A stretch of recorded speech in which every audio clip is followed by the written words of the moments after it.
Hey guys, and welcome back to Latasha Hewitt Homes. It's Vlogmas, it's day 8, and I shared with you yesterday how we were progressing with our 2024 goals, and I promised that I was going to follow up with some of the 2024 financial goals and how we did with those.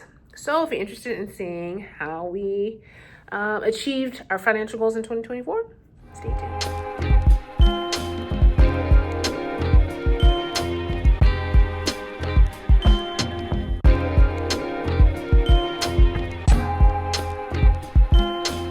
Guys, so when I was thinking about doing this video, there's so many things I wanted to talk about.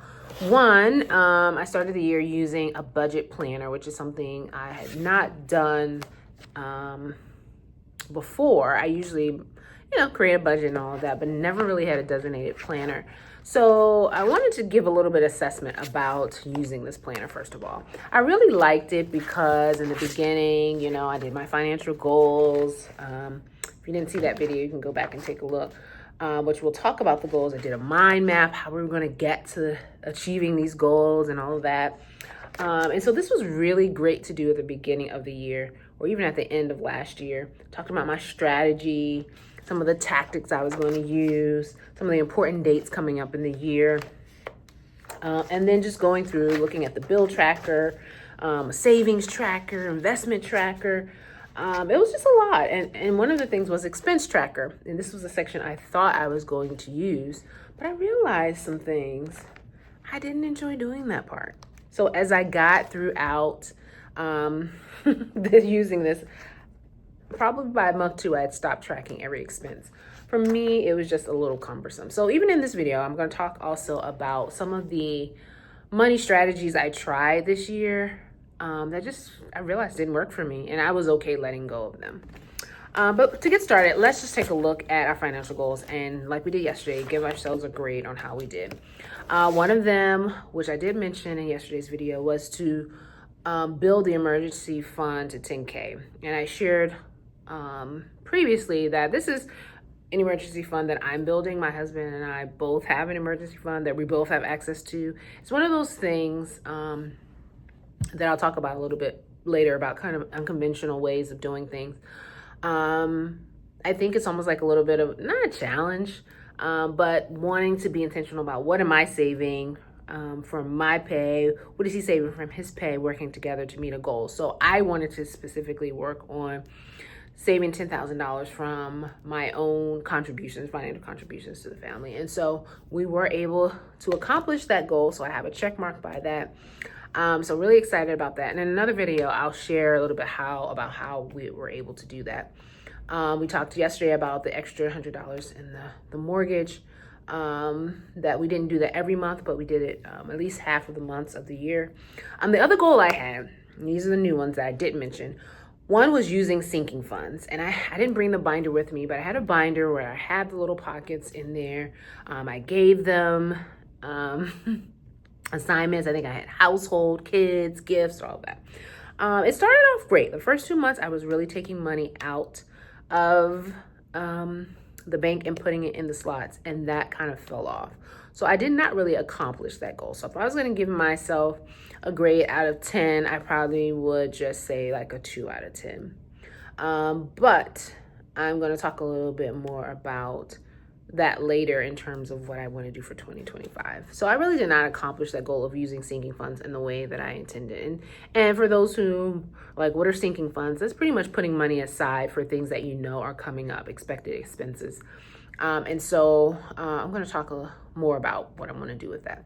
The other one was to invest $150 per month in index funds.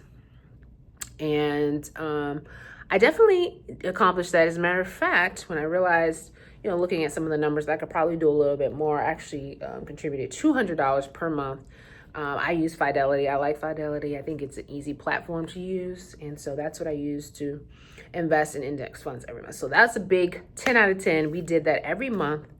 And we were really excited about that. Automating that process made it so easy to stay consistent with that. The other one was to increase my contribution to my 403B. And my job, we have a 403B. which is for nonprofits. It's not like a 401k where your company will match it and things like that. So I was not able to have it matched, but I did, I had on here 6% contribution. And I pretty much, and I didn't quite calculate the percentage. I actually did a dollar amount.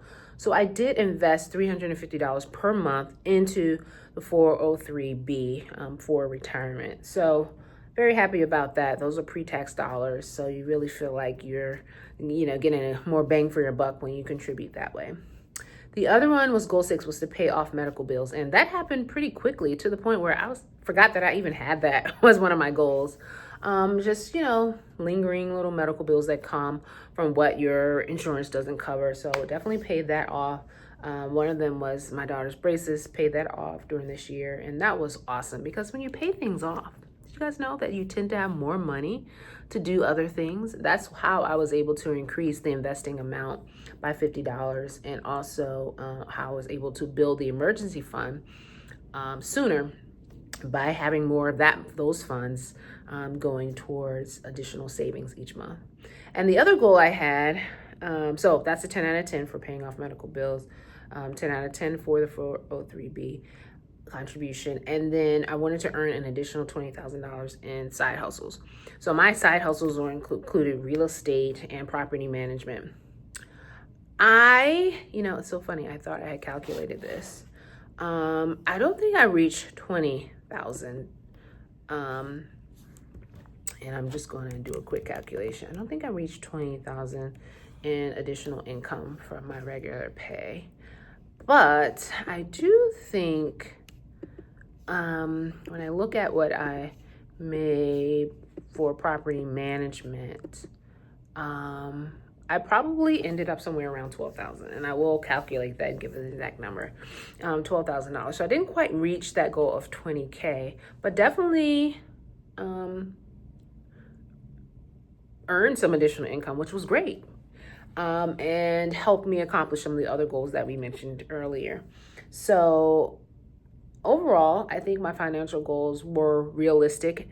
They were challenging enough where it wasn't so easy to accomplish, but it pushed me to be a little bit more intentional about my finances. And I knew I had a plan for my money. So when unexpected things would come, or, additional funds would come, I knew where it needed to go because I had a plan for the money. So it's really important to set financial goals for you and your family at the end of the year in preparation for the beginning of the year, and to consider all scenarios. What do we do when we get a windfall? What do we do when there's unexpected expenses that come up? Having a plan in advance helps you be able to kind of have more of a calm approach to managing finances, and having a roadmap for what to do. So now that we've assessed our goals, let's take a look at why I know I'm not using a budget planner next year. Tracking expenses for me was, the idea of tracking every expenses so that you can really see where your money is going each month. And I just found it to be extra tedious. I want to be diligent about monitoring my money, but I don't want to be that diligent. And I don't want to get to the point where it's so annoying that finances annoy me. So I think I'm at a point, and this is not for everybody. Let me give that disclaimer. This is not for everyone. I wanted to get to a point where, because I'm budgeting my money each month and I know what I've allotted for each category, I keep a good eye on what I'm spending in that area, and I monitor it. I'm able to do that without tracking every little expense. And so, I found that for me, that was something that I felt I needed to do for my financial journey. But you may find that is something you need to do. So for me, I'm no longer doing any type of tracking of every expense. Now, I am tracking, however, my savings goals. I found that the things that I'm excited about, like savings, getting to that $10,000 mark, I was able to put how much I'm depositing and see how much closer I was to my goal. That was motivational for me. Looking at the emergency fund, trying to get to that goal was exciting because I could see how far I was from getting it. I could see like myself throwing money in there and seeing how much closer And I definitely track my investments as well. I wanted to see what was I gaining in interest from my investments. And so being able to look at the starting balance of the year, which I think in January, just for a little transparency, I think there was like almost $2,200 in that Fidelity investment. And now being here at the end of the year and seeing it close to 49, almost $5,000, which will be by the end of this year. It's like, wow, I can see where my money was going. I can see the interest that it accrued over a year's time. And of course, it's compound interest when you're investing. And so it was just really good to kind of see how your investments are flowing, because that's what motivates you to be consistent with it. So those were the things that I value tracking, because those were motivational. Tracking the daily expenses and things like that. I don't think I'm undisciplined enough where I'm being careless about my spending. So that was not necessary for me to do. One of the things I felt too about this planner for me is that I did not need all of this. I definitely thought that, having my goals, tracking my savings goals was great. But really all I need to manage my budget on a daily basis is a paycheck budgeter. Like being able to say, this is what I'm getting paid on the 15th, this is what I'm getting paid on the 30th, these are the bills that are coming out.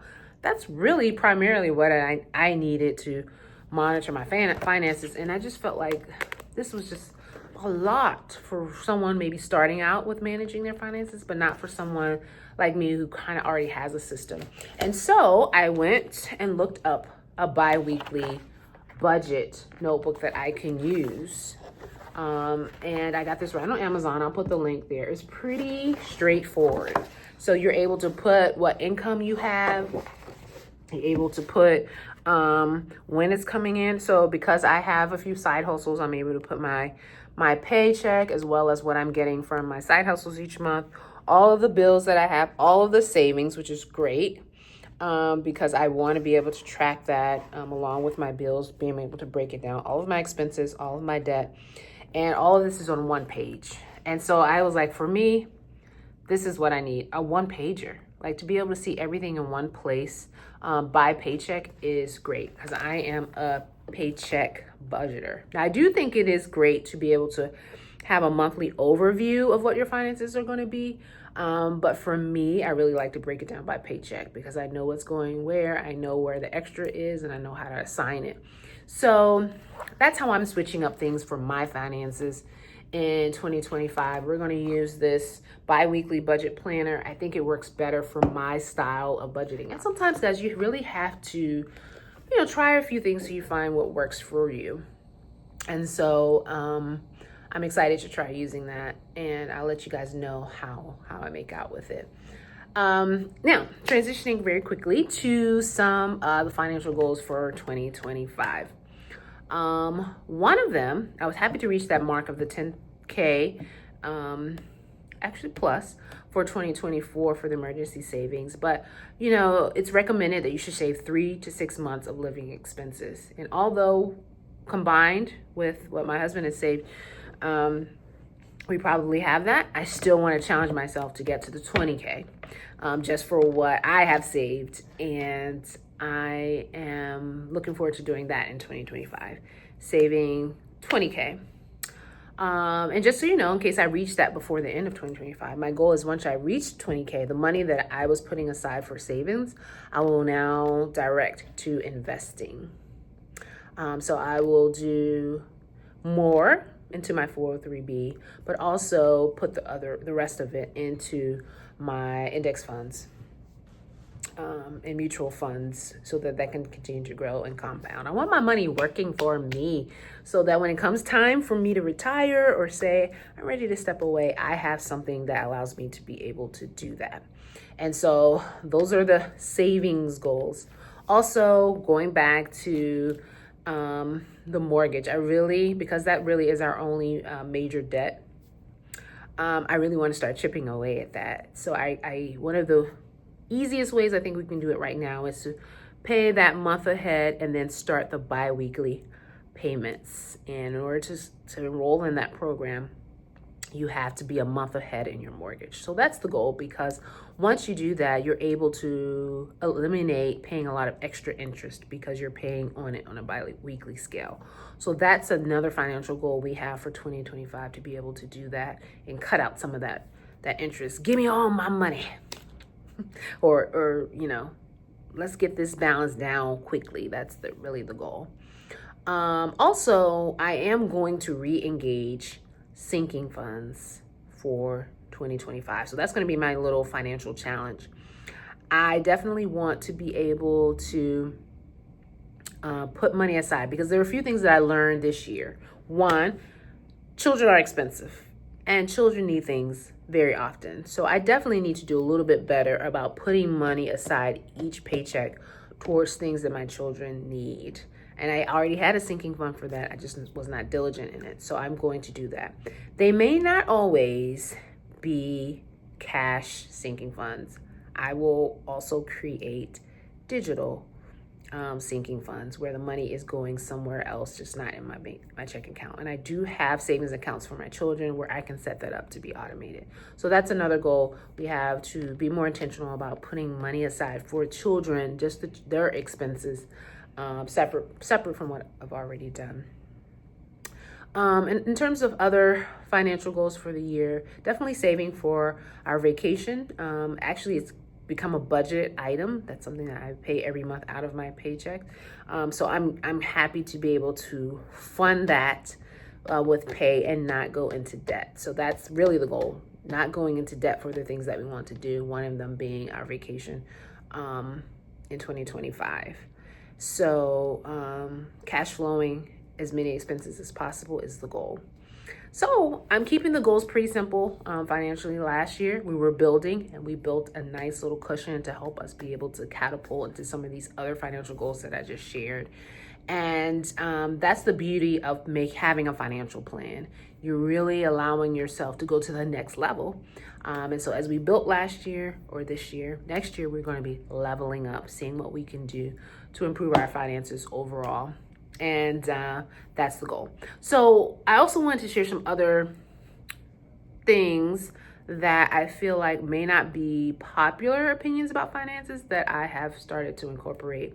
I talked about the fact that, one, my husband and I, we're on all the accounts. We all have access. We both have access to all of our accounts. But one of the things that we've decided to do is almost manage our paychecks separately. So we meet periodically and decide who will cover what bills out of their paycheck and who will cover the other bills out of their paycheck, right? And the reason we did this, and this may work for couples. Now, let me say this. I do ideally believe that couples should have their finances combined. To me, that is the gold standard. It's a representative of what relationships should be, especially married relationships. However, one of the things we realized in our relationship is when one person was handling it, it wasn't necessarily a trust thing. It was just that we had a different way of doing things. And a lot of times, if one person is doing it, the partner is disconnected from what's happening with the family finances, or doesn't have an appreciation for when the light or the electric bill goes up or down because they're not the one looking at it. It's not their problem. So we decided to kind of split those responsibilities. One, to keep us both aware of what's happening with the finances, actively involved in the process, but also give us a little bit of autonomy. And this was particularly important to my husband. Have a little bit of autonomy about how funds are distributed. Of course, once again, we share the information. No one's doing anything covert that the other does not know about. But our goal is to at some point come back to having one pot. But for right now, this works for us. And so it's not ideal. It's not traditional. And like I said, I recommend couples doing their finances together. But this has allowed us to kind of see our own personal trends as it relates to money, and allowed us to be able to make decisions. Maybe this isn't a good thing, independently, and have trust in the partner that they would be in agreement with